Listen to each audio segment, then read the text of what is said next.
This episode is rated M for mature audiences. The views and opinions expressed on this show are those of the speaker and do not necessarily reflect those of the PFC Entertainment Network.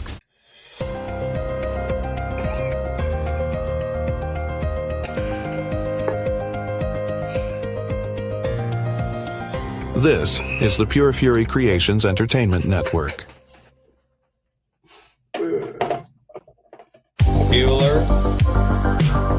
Bueller. Now this baby hits 88 miles per hour. You're gonna see some serious... Surely you can't be serious. I am serious. And don't call me Shirley.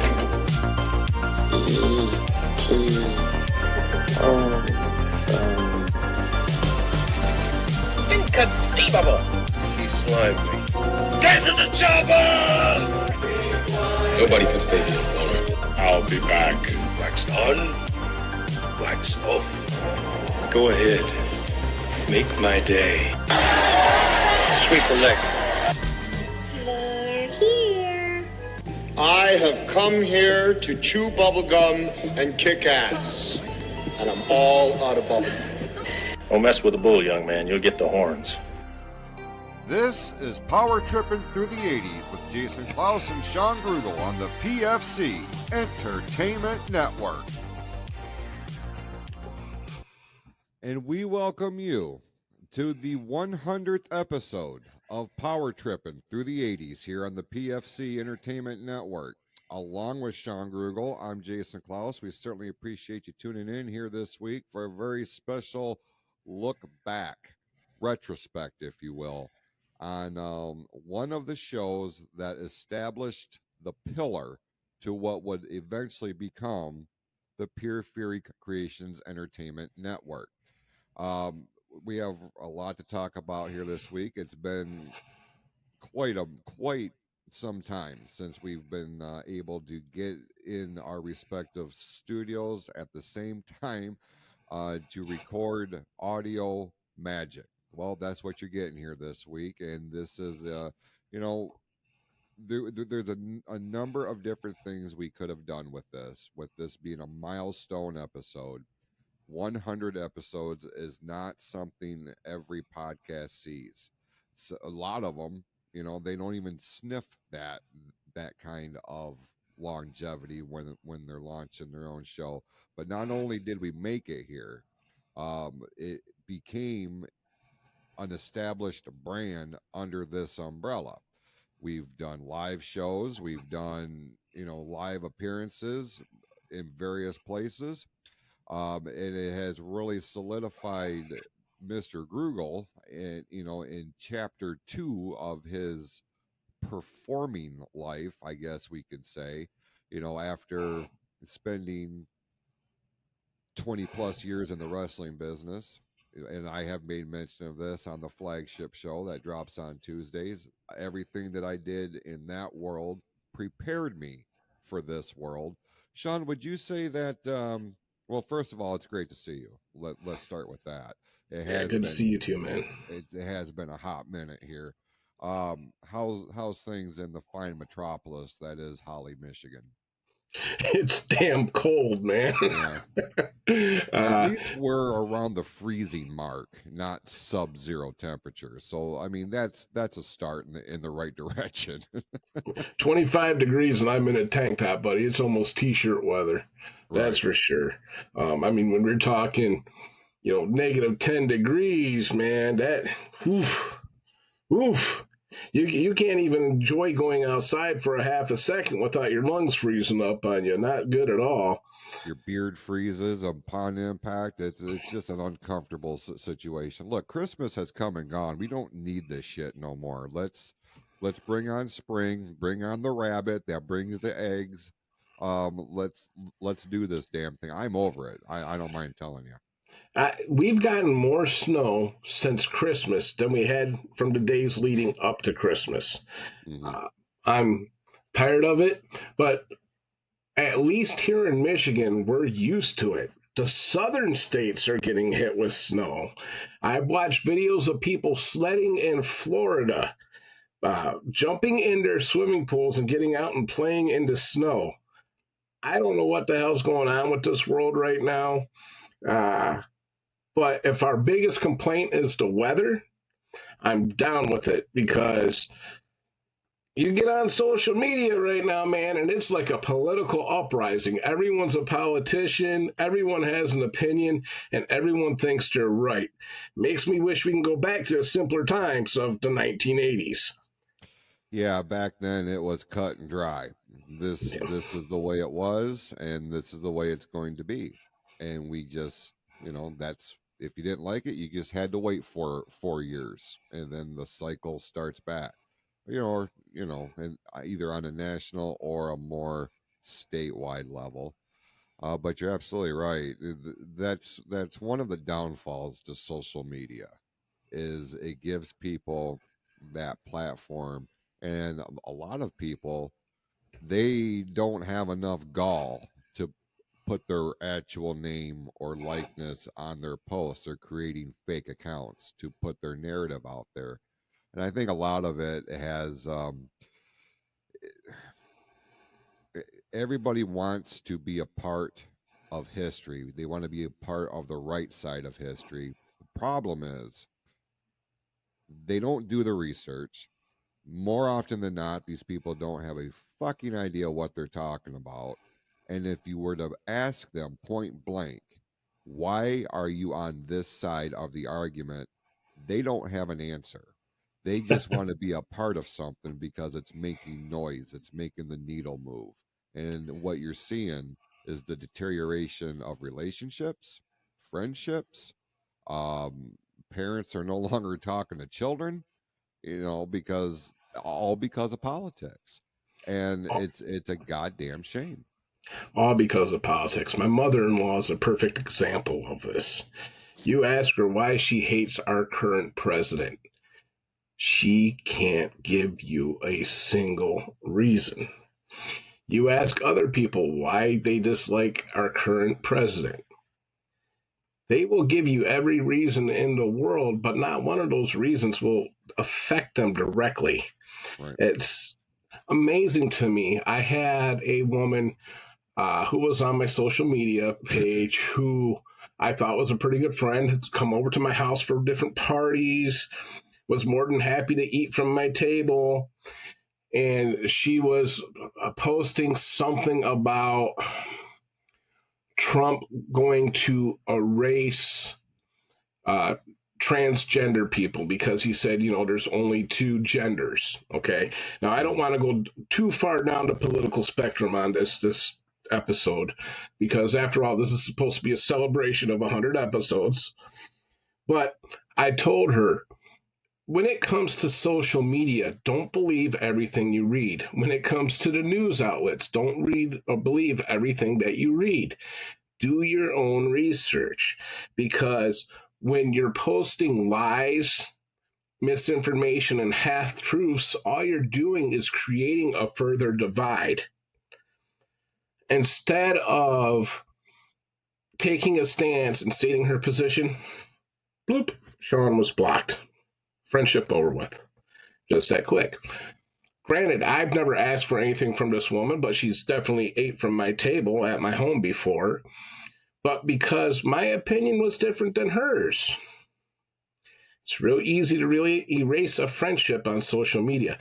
The funny thing about that is, if she was to meet me outside of work, because this woman used to go to karaoke with us, we run into each other at a karaoke bar, I would treat her no differently than like before she deleted me off of Facebook. Mm-hmm. I guarantee you she would probably treat me the exact same. It's just crazy, man. It's crazy what people put their stock into, what they're going to dedicate their time, effort, and energy into. And it's sad on so many levels, and it doesn't have to be. You're talking about erasing, canceling, ending friendships over this shit. When at the end of the day, we had an election back in November, and by the numbers that came in, the people spoke. Okay, if you did not vote for, no, we'll just call it. If you didn't vote for Donald Trump, Okay, you didn't vote for Donald Trump, but he's the one that was recognized as the winner. This is what we're going to have to deal with. Nothing you're going to do, nothing that you're going to post, nothing that you're going to say is going to change that. The only thing you can do is make the best of it, focus on what you do have control over, and start worrying about this election cycle 4 years from now. That's all you can do. Getting sitting there pissing and moaning and name calling and all this other shit. I mean, in some cases, it's turned violent. It doesn't have to be. It does not have to be. We have lost our fucking minds. Oh, and it's crazy to me, brother, because I put up a post on my Levi Blue page about if you really. First of all, I said I didn't realize how many wrestlers were politicians and how many were involved in politics. How many of you have actually ran for office? I said, I have. I hated every minute of it. Right. But here's the kicker. I had a person go on my Facebook page telling me that they weren't going to be silenced. They were going to continue to post about their hate for the current political climate. And I'm thinking to myself, well, that's great. Facebook limits you to 5,000 people. I looked on their page. They had about 2,000 people. Probably 40 or 50 of them. How many are really reading your opinions? You're just showing your ass to the wrong people. Yeah. Yep, for sure.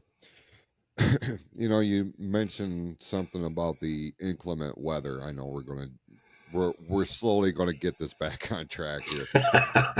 You mentioned the inclement weather, especially down south. New Orleans, Louisiana, apparently was hit with some inclement weather that more or less shut down the city for a spell there. What's interesting about this, number one, states that far south don't deal with this shit. They don't have salt trucks. They don't have plows. They don't have anything to deal with this kind of stuff. Now, what's interesting and I haven't sat here and looked at the weather pattern for New Orleans and seen where this is trending, but there's a pretty big event that's coming up here next week, and that being the Super Bowl. And you're going to get people from all over the country, all over the world, that are going to converge on the Superdome for this game.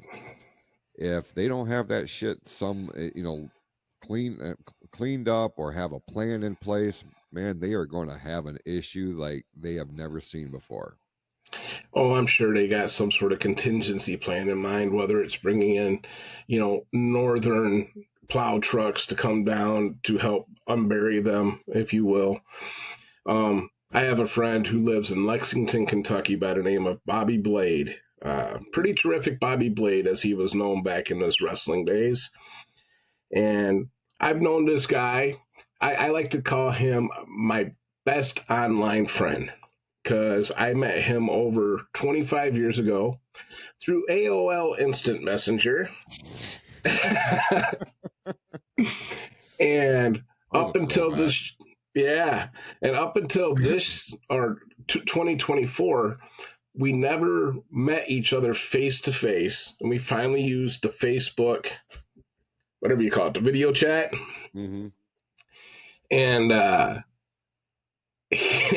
asked him how he was doing. He was like, well, we're buried again. I says, buried? He turned his phone out there and he goes, yeah, we got about 4 inches of snow. I says, hell, in Michigan, that's considered a nice brisk spring day. Yeah. but yeah. But I mean, I get it. They don't have the type of equipment that we have up here to clear our roads and whatnot. But to me, even at 50 years old, I thought it was hilarious that 4 inches creates such a weather event in the southern states that they literally shut everything down. And same thing in Alabama. My parents live in Nauvoo, Alabama, little tiny county of Jasper County. You get an inch of snow, they literally shut everything down there. Yeah, they're just ill-equipped to deal with this stuff. I don't even know if they sell snow shovels down there, if I'm being honest. I don't know.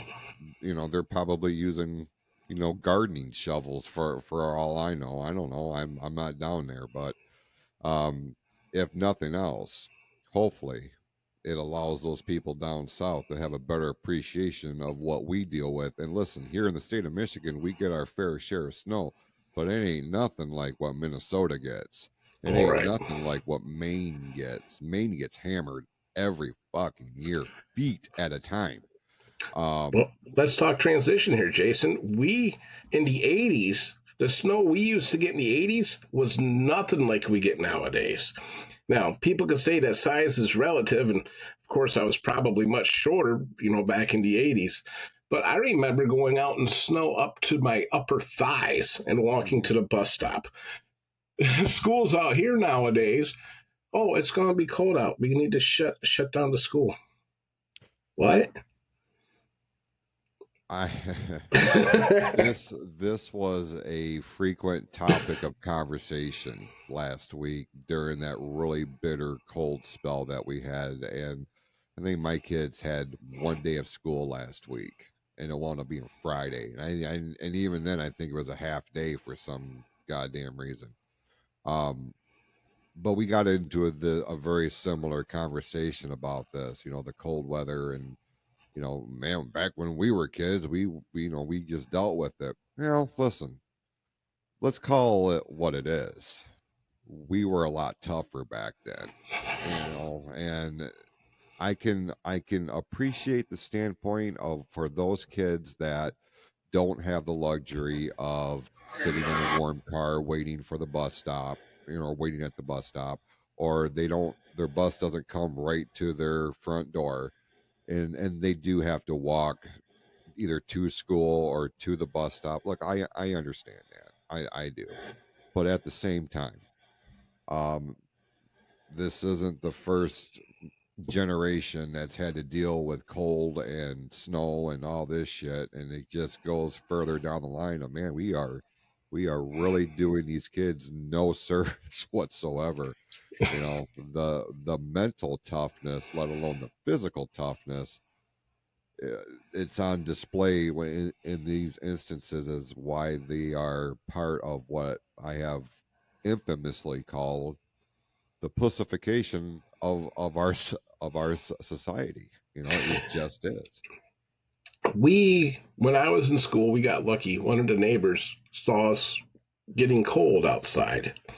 So, what do you think they did for us, Jason? Do you think they let us in their house? No. Do you think they built us like a bus stop shelter? No.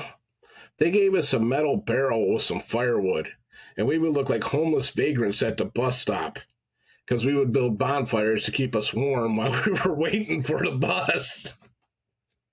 What's funny about that? As you were saying that, what image popped in my head? What's that? Rocky. When Yeah.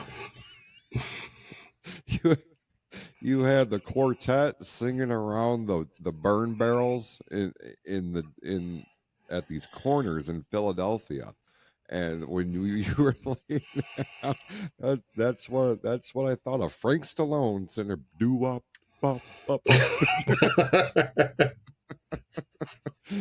Let's get on track here. We're not here to give people weather reports or talk about the political landscape that is what we're dealing with in the here and now.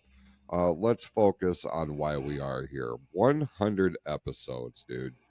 I can remember vividly a conversation where you had expressed interest on coming on to the flagship show as a guest, and we were going to talk about something about the 80s. Okay, well, what part? And then we could talk about this, or we could talk about that, or we can do this, that, the other thing. I'm like, why don't we just start our own 80s show? And let's see if it gains any traction. And not only did it gain traction, it became one of the most, if not the most, downloaded shows on this network. I can go back through the archives and look at the analytics, and there are at least 3 episodes that at last check was still in the top 10 of the most downloaded shows in the history of this network. So we were onto something here. and it allowed us to go back, and we've broken down list after list. We've done deep dives on our favorite movies and TV shows and actors and actresses and things of this nature. There is such a fevered pitch for nostalgia, and especially for the younger generation now. They want to know more about the 1980s. And when we were growing up, we couldn't learn enough about the 60s, or the Right. 50s and the 60s when our parents were growing up. And so it's weird to be in this position now, to where our childhood is now trending. And so it's been absolutely awesome to sit here and think of everything that we have done on this show. We've done countdowns of our favorite or not so favorite Christmas songs. We've broken down lists of the best movies, most influential TV shows, this, that, and the other thing. And I don't have to tell you this, I'm sure, but some of the episodes, when I think of this show, there's a few episodes that immediately come to mind. And the ones with Generals Dave immediately come to mind. The FMK episode, especially. That was some of the funniest shit that we have ever recorded. And if it hadn't been for this show, we would not have we would not have that audio to go back now and hear his voice, hear his laughter, hear his mindset on music and things of this nature. And man, when I think of this show, even though he was only on here a couple of times, man, he made an indelible impression and really added a layer of the soul that was Power Trippin' through the 80s. Would you agree with that? Yeah, man. He was a big fan of this show. He would tell me all the time how he would be listening to it at work. We got a couple people out here that would listen to the show quite religiously. Matt Maybon being one of them. Yeah. I believe Jill. Jill Bain. She pretty much she power tripped through the whole archive of Power Tripping through the 80s. And now you can listen to her and Jason on What the 80s here on the PFC network, which I think is awesome that you guys are going to continue on with the 80s theme. As you go, there might be those times where, even though this will be my last time on Power Tripping through the 80s, who knows? Maybe I can pop on once in a while as a special guest with you and Joe. That could be a lot of fun. Absolutely. But yeah, man, I was listening to the episode with Dave, honestly, yesterday, because I listened to the new Clouse to the Heart, and a lot of what you said resonated with me. With it's okay to grow. It's okay to outgrow certain things in your life, because I really have moved on a little bit as far as my career goes and what I'm doing nowadays. But I was listening to the episode with Dave where we were talking about 80s bands, and you could just hear the passion in his voice when it came to music. And Dave was one of those types of guys when he just didn't go into something haphazardly. He went into it with all his heart and soul. Whether it was music, whether it was being a referee and honorary member of the Power Trip, whether it was doing these shows with us, Dave was 110% in.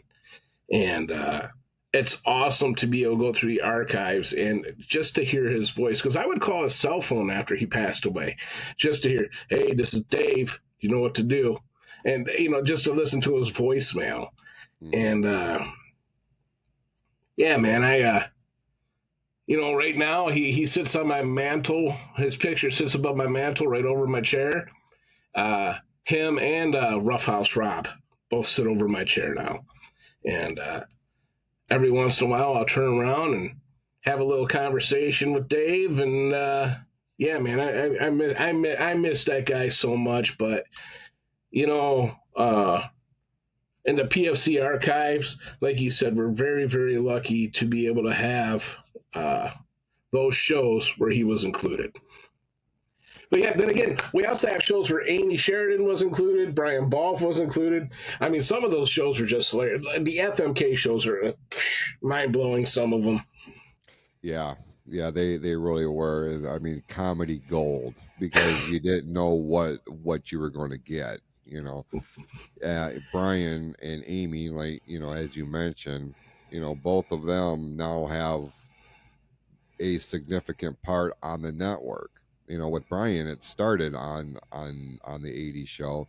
Now he's part of Fatal Four Way. Amy has her own show, which spawned her husband Tim has his own show now. So it's a unique domino effect, but a lot of that can be traced back to this show. And when you put it in that perspective, it's like, man, we really did some cool shit here. And we're not saying like this is going to be the ultimate end episode of this show. Who's to say there won't be special presentations every now and again, because when you have a show like this that makes the footprint that it does, like I said at the very top of the program, it established one of the pillars of the expansion that would become the PFC network. It went from one podcast to up at one point we had 8 different shows on here.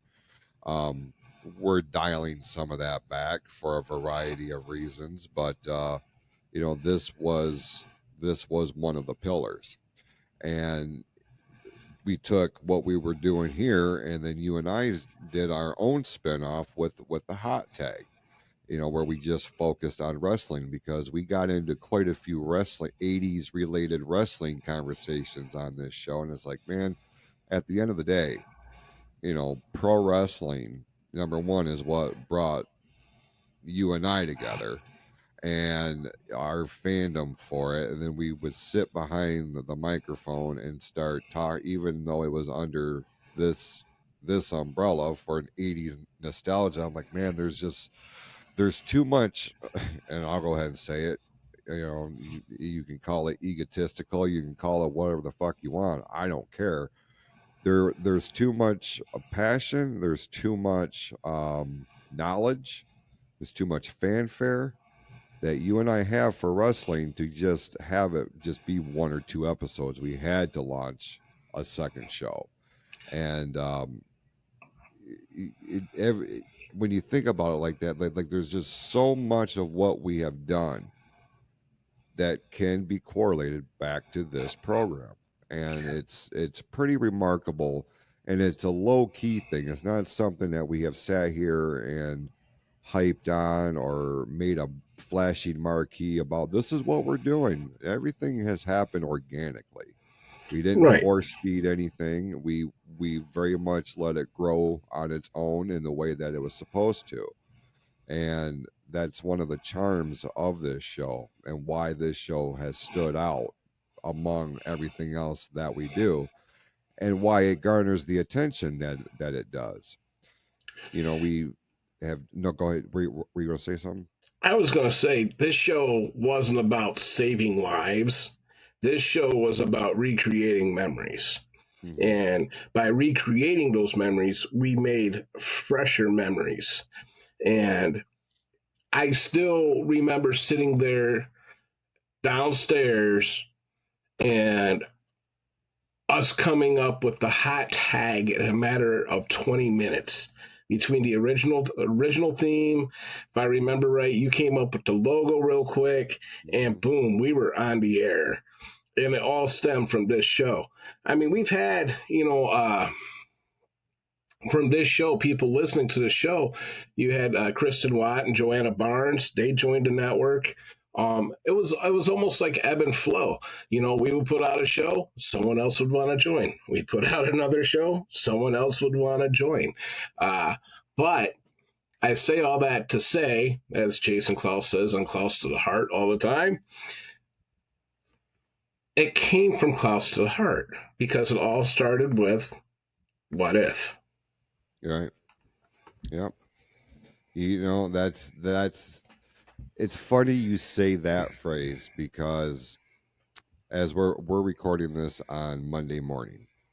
This is going to drop on Wednesday. But we're recording Monday morning. Yesterday, we did the live stream on the Sports Reel podcast during the NFC Championship game with Tim Sheridan.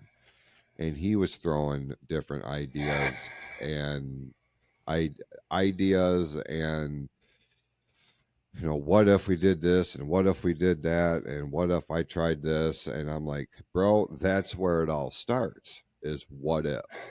This entire network, my first podcast, my first stage show, the YouTube channel, the MWO, all started with what if, because the answer is always no unless you ask, you know and you just keep throwing shit at the wall to see what sticks. And when it sticks, man, like it's magic, it's lightning in the bottle. And that is very much what we were able to do for 99 episodes prior to this one. Now, were they all home runs? No. But more often than not, we got on base. And it was this has become legendary for so many reasons. The camaraderie that you and I had prior to starting this project and how that has grown even deeper. It spawned into us doing live events at what was called Backroads Bar and Grill. It's now Taylor's Tavern, right? Yeah. Man, the look of disappointment. Which, sidebar to that, the first time I ever stepped foot in that place was with you and Dave. Dave was at your house, and I had come over to visit. Hey, let's run over to this place in town here and have a beer. Let's check this place out. And that's the first time I had ever been in Backroads, or Taylor's Tavern as it is now. And we did multiple live events from there, during beach night and Kristen's birthday party. We did a big thing up there for her, and it's like, man, we did the 80s party. We did the power tripping through the 90s for one night only. Yes, we did. As Jay and Silent Bob. For Christmas, my girl got me one of those picture frames that you can upload pictures to from your phone or from your computer or whatever. I can't remember the exact name, what these things called. But I was uploading pictures onto it, and I was going through my archives of pictures, and there is a picture of you and me dressed up as Jay and Silent Bob from that night, and I had that uploaded to the frame. And it always brings a smile to my face, because I'm like, man, if it wasn't for this show, we wouldn't have had that opportunity, And then in turn, it also led us to being a part of the Pride events that go on in Holly. And we've met some pretty amazing people through that endeavor. Right. I think of those kids that started their own stage company, and they would not have come across my radar had it not been for us being there with them on that particular day. We talked to politicians that were in town that day, and it's like, man, this is something really special. Podcasting in general is something special, but when you capture that magic, that's what it is. Because how many people out there are trying to start podcasts? And I'm not putting this up against Joe Rogan and Bruce Pritchard and anybody who has Chris Van Vliet or anybody like that. But what I will say is, the one thing that we have that they don't is organic foundation. You know what I mean? Yep. And to me, while it would be cool to get the whole network bigger and bigger and bigger, because those are my goals, not resolutions, goals.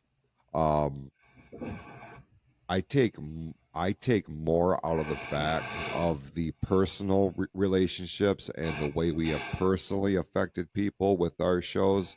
I put more stock in that than any monetary gain that we have or will achieve, if I'm being honest with you.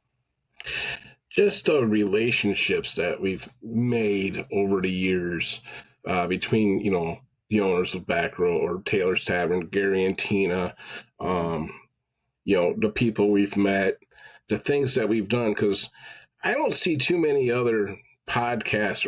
Let's just go for the term home podcasters, okay? Doing as many things as we did. And we really brought a lot of it to the community. I mean, hell, at some points, at some of our live shows, we're talking over 300 people. And Right. we were bigger than St. Patrick's Day. We were bigger than St. Patrick's Day. I will never forget that. I appreciate what we've been able to do for people. I think back to some of my favorite episodes, and of course, Dave springs to mind. But when I think back, and people, would write us and, hey, I remember that. I remember, when we were talking about the space shuttle, when we were talking about Columbia. Challenger. The Challenger, I'm sorry. Yeah, Challenger, and then was Columbia after that. But, people, oh, yeah, I remember that. I remember Christy McCullough, and then it was almost like ironic, because as soon as we get done with that, what comes on the TV? There's a new documentary that comes out talking about the Challenger. And it's like, ironic, yes, but at the same time, pretty damn cool. Yeah. Now, I'm not saying we're responsible for the launch of that particular documentary, which I did watch. It was very well done. But listen, the timing could not have been more perfect. And it's not like we sought out, oh, there's a special on this coming out, let's do a podcast. We had no idea that there was a new documentary coming out until after we had recorded that episode. What about when we were talking about Live Aid and USA for Africa and We Are the World, and all of a sudden there's a We Are the World documentary? Again, not saying we had anything to do with it. We didn't know it was coming out, but the timing, there's the 80s are just, as you've said 100 times, Jason, are just so polarizing. And, everybody can relate in some way, shape, or form, even nowadays. Kids who were born in 2000, 2010, I'm seeing TikTok videos of, these young girls with the big hair and dancing to the 80s music. The 80s are never going to die. I think the 50s are long gone. I think the 60s are long gone, but the fashion trends of the 80s are starting to come back. And actually not starting to, they are back in a lot of different ways. And I like to think that maybe we had some small part in that. Well, we're certainly a part of that culture. I'm not saying we spearheaded anything, but the numbers don't lie either. It's we capitalized at the perfect time, just like I had said. And you made a very interesting comment there, like the 50s are done. Like nobody goes back to rehash or revisit that time unless it is a specific person or a specific event that took place, because anybody who knows me knows I am a big history buff, especially when it comes to the assassination of John Kennedy. Well, that was in 63. So anytime that I do any kind of research on JFK, obviously I'm looking at the 40s, the 50s, and 60s because that's when he was alive. That's when he was here. But I'm not going out and buying bell bottoms. I'm not going out and, I don't have that same fanfare or appreciation for that time period. Some of the music, yes, like the Beatles and the Monkees, and there's the Rolling Stones. I mean, anybody, the British invasion, I guess. There was so much talent that came down the pike during that time frame. The 70s were hit and miss. We got disco. We traded the Beatles in for the Bee Gees. You see what I'm saying? Like, it wasn't not what we would call an upgrade by any stretch of the imagination, but you get into the decade of the 80s, and we are that unique generation where we were here before the technological boom, during the technological boom, and in the process, or in the midst of, like, we're still dealing with this shit. The stuff that we have at our disposal now, at one time we saw in shows like Knight Rider. Like, it just wasn't going to be a thing. I guess The back then, Jetsons. the Jetsons is a great example. Yeah. Dick Tracy talked into his watch. Into his watch. Yeah. That was unheard of. I don't have it on me right now, but I have a watch that I can communicate with people by talking into it if I don't have my phone accessible. Like, what the fuck are we doing? But this is where we're at. Look what we're doing right now. I'm looking at you from the other side of the computer screen. I mean, that was the Jetsons. That was Back to the Future. Yeah. I'm not going to be using Brill cream or pomade to style my pompadour anytime soon. Little dabble, do you? Well, I mean, at this point, even if I had hair, I wouldn't use it. But, I mean, you do have those certain niche groups out there who celebrate the 50s and 60s and 70s, but nothing like the 80s. And it's really, really hard for me to think that 1980 was 45 years ago. Fucking insane, isn't it? It really is. I mean, I'm looking around my room, and I got toys in here that are older than, most people bagging your groceries or serving you at a bar. It's crazy to think. But, I'm just happy that we can go back through the archives and celebrate what we've done. And the fact that, like I said, you and Jill are continuing on with the What the 80s show, I think is amazing. I'm about 3/4 of the way through the Poltergeist episode right now. And Jill, just to let you know, Poltergeist 2, wasn't it her that said that she didn't see the sequels? Yeah. It was actually pretty good, and I have Reverend Henry Kane tattooed on my leg, Jill. So just watch it. You do. Yeah, God is in his holy temple. That guy freaked me out, man. I don't know why it is. Everything that freaked me out, I have to have it. Like, I got Reverend Henry Kane tattooed on my leg. I got the African Zuni fetish doll from Trilogy of Terror that starred Karen Black. Now, granted, it's in a case and it's locked up with a chain, but I have that Zuni fetish doll sitting in my room right now. I don't know why I did shit like, why do I got this stuff? I didn't like it when I was a kid, but I got it. Oh, Jason, I got something else that from the 80s. You're gonna love this. You ready? Yeah. I'll be right back. Okay. Hang tight. It's right behind me. That's interesting that you bring that up, because I was just going to make mention, since the launch of this show, you have embarked on quite the treasure hunt, and you have reacquired some iconic toys and memorabilia from the 1980s, and you seem to be really excited about whatever it is you're fixing to show me. Oh yeah, you're gonna love this. You ready? Yeah. Oh, Jesus Christ. It's Joe Boo. It's Joe Boo. I got Joe Boo. Thank you, Pedro Serrano, for Joe Boo. I love him. I shall give him rum and cigars after this show. Fuck you, Joe Boo. I do it myself. Are you saying Jesus Christ can't hit a curveball? Oh my God.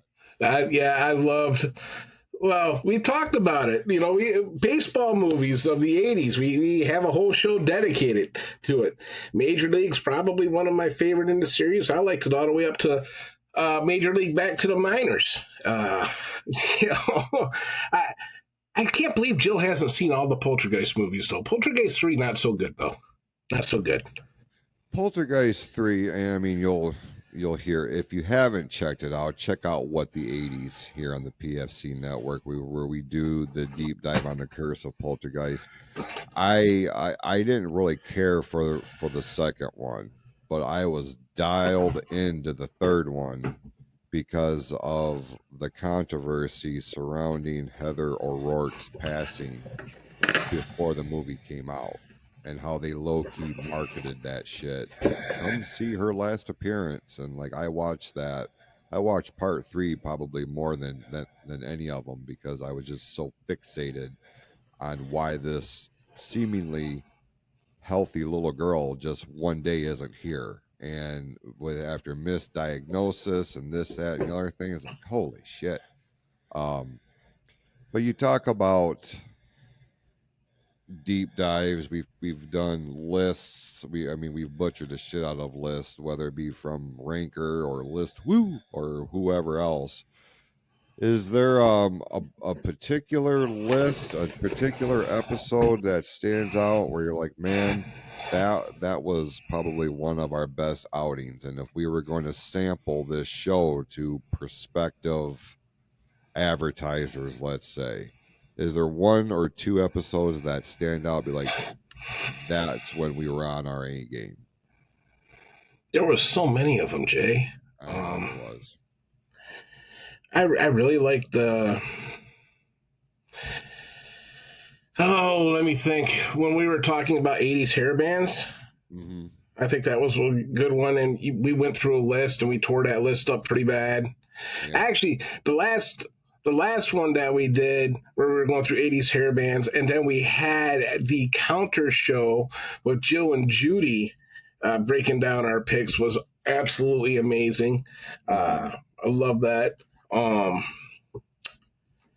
So if I was to go to a producer, I would say, listen to this show here, but then listen to this rebuttal from this completely other different show. And, you know, I thought it was great. Let me think here.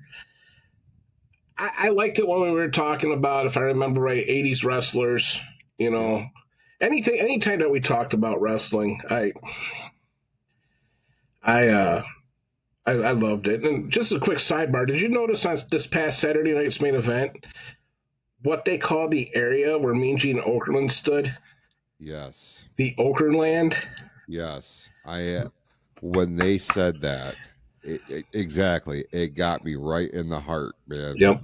Because on the previous episode, the relaunch of Saturday night's main event, Joe Tessitore was standing there with Jesse Ventura, and he wore the same red bow tie that Gene Okerlund had, that he was known for, specifically during pay-per-view events.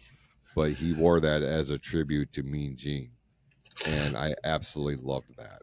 What do you think, and this might lead into an announcement here in a minute, what did you think about the referees wearing the throwback blue shirts with the bow ties? Loved it. Me too. All the little nuances. God damn it. All the little nuances that you saw, that you have seen on these two episodes of Saturday night's main event. The old school logo on the turnbuckles, the red, white, and blue ropes, the entrance that they walk out of. The Okerland. Yeah, just the way they have reimagined or updated the logo. They incorporated the original type of logo. They just spruced it up a little bit. I absolutely love this show. And people will be like, nope, cancel it. This isn't doing anything for anybody, and blah blah blah. You and I sat here off air and said, no, bullshit. Look what they did with Jacob Fatu this past week.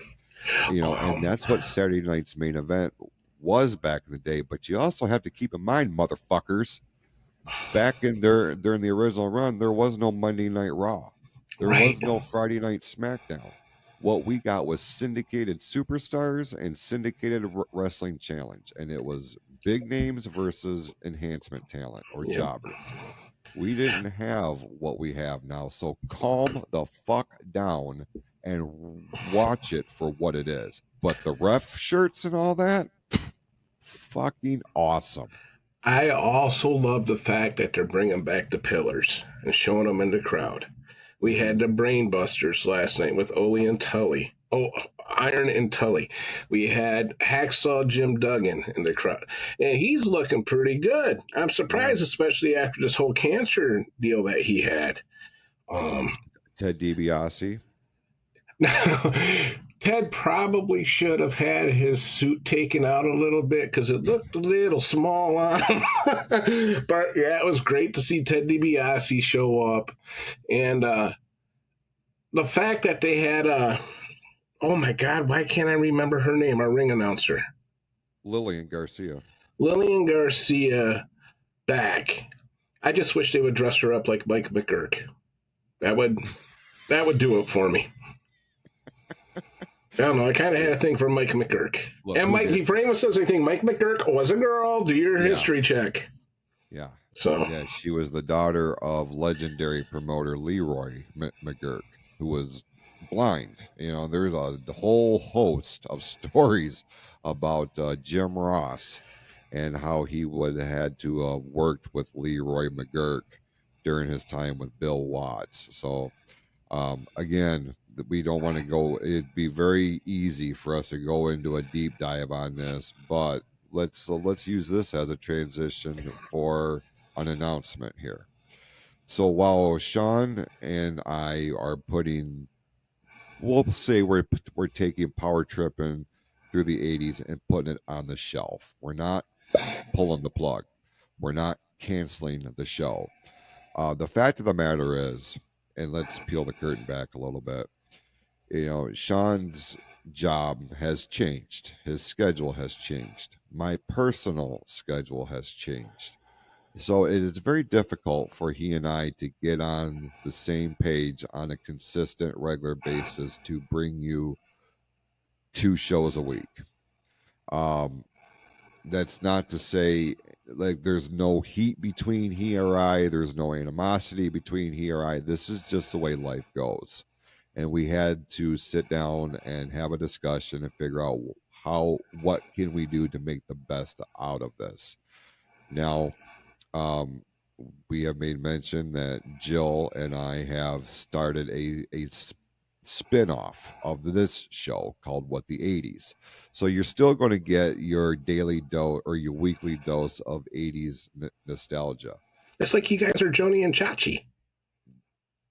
Only better. I can't believe of all the spin-offs, that's the one you're going to use. You could use a different world. You know what I mean? No, it had to be Joni and Chachi. Could have been Golden Palace, but I didn't want to go there. So, yeah, you remember that one?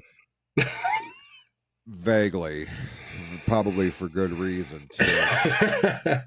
But what we are going to do is, obviously you see the both of us every other week on ONTV, but we are going to get our schedules in alignment so that the hot tag will be making a return to the airwaves here on the PFC Entertainment Network, because as you can tell, it's so easy for us to take any conversation. We could be sitting here talking about anything and we'll find a way to take it back to professional wrestling, because at the end of the day, that's what the fuck we are. And with the vast knowledge and experience that he and I have, both as fans, as performers, as promoters, we have a lot to bring to the table. And I'm not trying to be egotistical, and I'm not trying to, blow wind up our own skirts. This is just reality. I'm sorry if anybody has a fucking problem with. Actually, I'm not sorry. That's a you problem. Yeah, I still hate Dave LaGreca, so I still got to voice that opinion. For sure. Yeah. So while while we're taking this show and putting it up on the shelf, we are going to rededicate our resources to the hot tag, and you will start getting that show back on a regular basis. And along those lines, let me just go ahead and say real quick that this Friday, you're going to see the next installment of the Fatal Four Way, where Shawn and I will be joined by Brian Balfe and Quadell Edwards. This Friday at 6 p.m., we are going to be talking all things Royal Rumble. It's going to be the Royal Rumble preview show one night before the big premium live event that takes place in Indianapolis, Indiana. We're going to be breaking the card down and putting in our predictions. We hope that you will join us for that. You can watch us live, facebook.com/OrionONTV, beginning at 6 p.m. And looking forward to that. I really enjoy the pay-per-view preview shows. I really enjoy seeing Joe Johnson. I miss Joe. $1 million dude, right? Yeah. I really wish we can get him on maybe one of our podcasts one of these times. Yeah. I mean, there's nothing. Well, he was on our show before, though. If you go back in the archives when we were talking about vehicles of the 1980s. And he's that dude is a guru of 1980s vehicle. Just not just 80s, but any iconic vehicles that were on any screen, small screen, big screen. Like this dude is an encyclopedia of knowledge, and he has got some amazing stories. He's met so many people, famous people, celebrities. Had a lot of his stock autographed by the stars of that particular show. It's just, he's got his finger on the pulse on a lot of shit, in pop culture. Just a wealth of knowledge. And he has always been such a big supporter of all my crazy ideas, stemming back from the MWO to the Clouse to the Heart show, which led to the Clouse and Q show, which led to Fatal Four Way. And he's been with us every step of the way. And so it's awesome to have good people like that in your corner, for sure. But well, listen, brother, as we start to wind this down, is there any other words of wisdom, anything else you want to throw out there before we put the DeLorean back in the garage for a little bit? Man, I just want to wish you and Joe all the best with the 80s. While this show is on an extended summer vacation, so to speak, no Mark Harmon in our midst. We will be back around. The thing with us is when we do Power Tripping from the 80s, it's a blast from the past. And, when you talk about some of the more iconic movies and TV shows and wrestlers and this, that, and the other, fact of the matter is we're still going to be around. We're just going to be on a different avenue. If you got questions, comments, or concerns, shoot them to us anyway. We can still talk about them on the hot tag. I mean, and if not, fuck you, Joe Boo. I do it myself. For sure, man. Oh, I mean, by the way, look, it came with Serrano's locker. Oh my God, are you shitting me? Yeah, and then when you open it up. Oh. And that's the coolest thing ever. That is one. I love on the front of it. Oh, Jesus, there he is. Wow, Yvonne. Joe Boo. Sorry, I had to throw that out there. No, that's great shit. That is tremendous. Listen, there is Keep on there is, collecting and keep on power tripping. That's all. That's all I'm going to finish with. and listen, like we said, this is not the definitive end. We're not killing the show. You know, there's going to be pop up special episodes. You never know what's going to wind up coming down the pike with this banner on it. But what I will tell you is that this show is part of a big spring apparel launch that's coming on Valentine's Day. Shawn, I don't know if you've had the opportunity to see this yet, but this is just a sample of what we got coming with our Valentine's Day drop. A new lineup of baseball jerseys with the various logos of the shows here. And while it is not on this graphic, there is a pretty sweet Power Trippin' Through the 80s jersey that will be made available, and the matching hat as well. I heard about the creepy soup one, but that girl looks so angry wearing the we don't talk about that shirt. Look how angry she is. Listen, that is a girl who probably had a very in-depth session, and you know you can check it out at pfcstore.unified.me. Listen, I have to work with what they give me. The dude was loving my shit. I don't know why the girl was upset with the one that she. Be that as it may. So much anger. I could feel her rage. Just work it out. Let's talk it out, and everything will be fine. In through the nose, out through the mouth. Everything will be cool. Calm the fuck down. Anyway, check out the website pfcnetwork.net and stay tuned to all of our socials for all of the latest news and information on this show and all the other great shows here on the Pure Creations Entertainment Network. And above all else, on behalf of Shawn Grugel, thank each and every one of you for taking the time for 99 episodes, 100 including this one, taking time out of your day to give us a listen, to let us into your world for an hour, hour and a half at a time. In all sincerity, if it wasn't for you, we wouldn't be doing this. So thank you from the bottom of our hearts, and stay tuned because you never know when the DeLorean is coming back out of the garage and we're going back in time. With that, go out, be awesome to yourselves and to each other, and we will see you down the road here on the PFC Entertainment Network.